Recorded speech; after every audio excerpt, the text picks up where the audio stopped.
அடுத்து உங்க ஆட்சிக்கு சிஏஜி கொடுத்த சர்டிபிகேட் என்ன? 7 ஸ்கீம்ஸ் 7 லைக் மெகா ஸ்கேம். இதை பத்தி ஏன் வாயை திறக்க மாட்டேங்கிறீங்க? இதை வெளியிட்ட தணிக்கைத்துறை அதிகாரிகள் 3 பேரை உடனே பணியிட மாற்றம் டிரான்ஸ்பர் செஞ்ச மர்மம் என்ன? அடுத்து ரஃபேல் ஊழல். காங்கிரஸ் ஆட்சியில ஒரு விமானத்துக்கு 526 கோடி ரூபாய்க்கு ஒப்பந்தம் போட்டாங்கன்னா பாஜக ஆட்சியில 1670 கோடி ரூபாய்க்கு வாங்கினாங்க. இதனால பயனடைஞ்சது யாரு? காங்கிரஸ் கேட்ட கேள்விக்கு இன்னைக்கு வர பிரதமர் பதில் சொல்லல. கார்பரேட்டுகளுக்கு பலாயிரம் கோடி ரூபாய்க்கு கடன்களை தள்ளுபடி பண்ணி கார்பரேட் முதலாளிகளுக்காக எப்படி அரசை நடத்துறீங்கன்னு அருமை சகோதரர் ராகுல் அவர்கள் நாடாளுமன்றத்தில் அடுக்கடுக்கா கேள்வி எழுப்பினப்போ பதில் சொல்லாம பர்சனலா அட்டாக் பண்ணாங்க. அது மட்டுமா, அவருடைய எம்பி பதவியை பறிச்சாங்கள. இவ்வளவும் செஞ்சிட்டு பிரதமர் மோடி அவர்களே, நீங்கள் ஊழல் பத்தி பேசலாமா? அதனாலதான் சொன்னேன், உண்மையிலேயே ஊழலுக்கு ஒரு யூனிவர்சிட்டி கட்டி அதுக்கு ஒருத்தர் வேந்தரா நியமிக்கணும்னா அதுக்கு பொருத்தமான நபர் மோடியை விட்டா வேற யாரும் கிடையாது. ஏன்னா ஊழலை சட்டபூர்வமாக்கின சாதனையாளர் மோடி தான். அது மட்டுமா, இப்ப ஊழல்வாதிகளுக்கு கேரண்டி கொடுக்கிற made in BJP washing machine வச்சு ஊழல் கரை படிஞ்சவங்களை சுத்தப்படுத்தி இருக்காரு. என்னடா நம்ம கிட்ட வந்து சேர்ந்த உடனே வழக்க வாபஸ் ஆகுத, பச்சையா தெரியுத, எதிர்கட்சிகள் கேள்வி மேல் கேள்வி கேட்கிறாங்களே, நடுநிலையாளர்கள் நாக்கப்படுகிற மாதிரி கேட்கிறாங்களேன்னு எந்த விதமான மான உணர்ச்சியும் இல்லாம திரும்ப திரும்ப அதே செயல்கள்ல பாஜக ஈடுபடுது. முன்பெல்லாம் பாஜகவோட இந்த தில்லுமுள்ளுகளை சொன்னா நம்மளை பார்த்து என்ன சொன்னாங்க? ஆன்டி இந்தியன் சொல்லுவாங்க. ஆனா இப்போ இந்தியா கூட்டணியை நாம் அமைச்ச உடனே அவங்களுக்கு இந்தியா என்ற வார்த்தை பிடிக்காம இப்ப என்ன சொல்றாங்க? இந்தியாவுக்கு பதிலாக பாரத்னு பேரை மாத்திட்டாங்க. இப்ப ஆன்டி இந்தியன் எல்லாம் சுத்துறது யாரு? பாஜக காரங்க தான். பாஜகவை பொறுத்தவரை அவங்க தைரியமா பேச காரணம் அவங்களுக்கு கொடுக்கிறது தான் மக்களுக்கு நியூஸ் நினைக்கிறாங்க.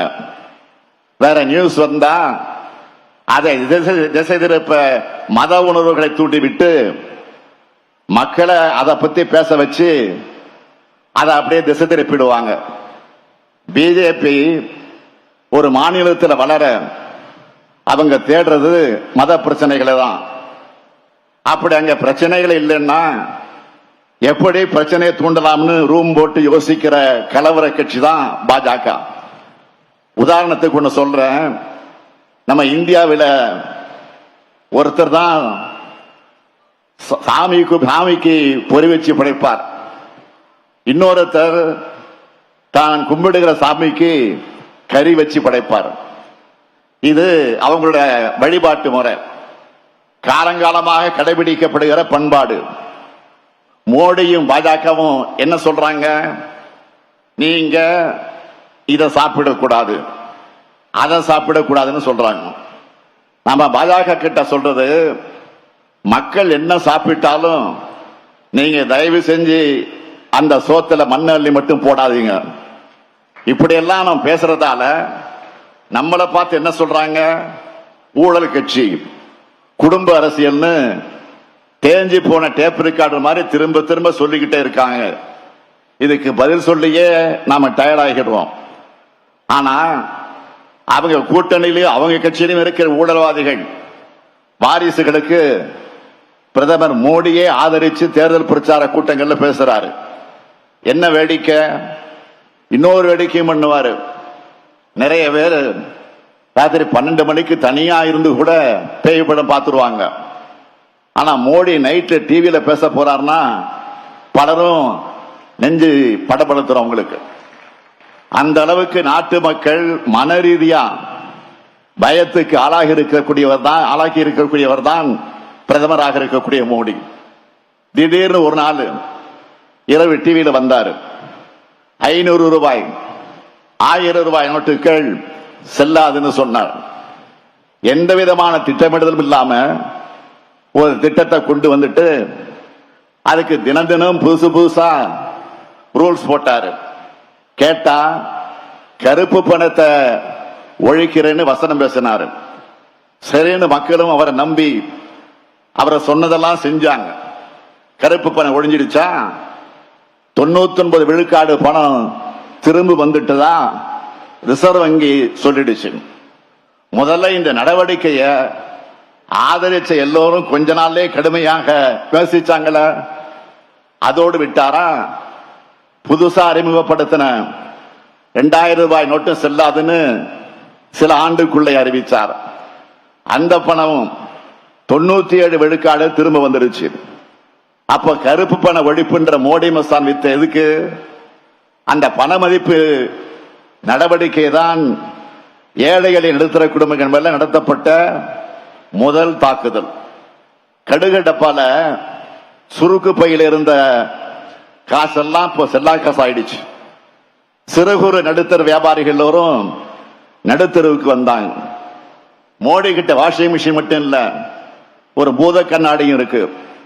அது மூலமா ஏழைகளோட சுருக்கு பையில எவ்வளவு பணம் இருக்குதுன்னு தெரிஞ்சுக்கிட்டு அதை எப்படி பறிக்கலாம்னு சிந்திக்க ஆரம்பிச்சவர். அதுக்கு உதாரணம் உங்களுக்கு சுருக்கு பை எதுக்கு? எல்லாரையும் வங்கிகள் அக்கவுண்ட் ஆரம்பிங்கன்னு சொன்னாரு. அதை நம்பி மக்கள் எல்லாம் அவங்க கிட்ட இருந்த காசை அக்கவுண்ட்ல போட்டாங்க. கொஞ்ச நாள்ல மினிமம் பேலன்ஸ் கம்மியா இருக்குன்னு அதையும் பிடுங்கிட்டாரு. அந்த ஃபைன்ல மட்டும் எவ்வளவு வசூலானது தெரியுமா? 21,000 கோடி ரூபாய். தொடர்ந்து விடல. அடுத்த திரும்பவும் ஒரு நாள் இரவுல நாடாளுமன்றத்துக்கு வந்து ஜிஎஸ்டி சட்டம் போட்டாரு.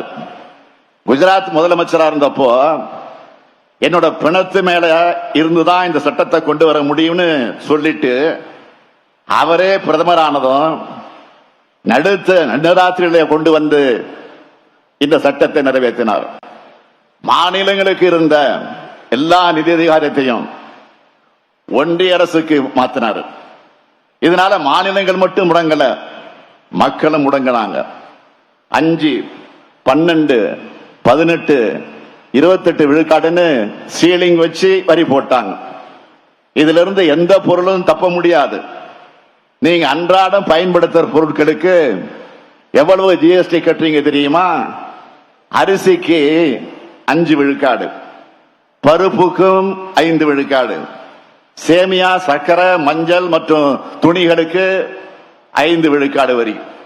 பெரிய ஆன்மீக காவலர்கள் மாதிரி பேசுதே பாஜக, அவங்க தான் கோவில்ல ஏத்துற சூடத்துக்கு முதல் முறையா 18 விழுக்காடு வரி போட்டாங்க.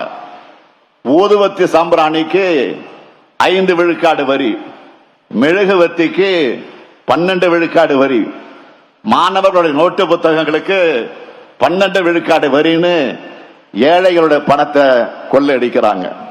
இத பார்த்து நாம மட்டும் விமர்சிக்கல. வட மாநிலங்கள் என்ன சொல்றாங்க?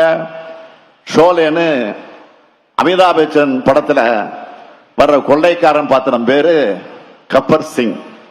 அந்த கொள்ளைக்காரன் வரிதான் ஜிஎஸ்டின்னு சொல்லி கப்பர் சிங் டாக்ஸ்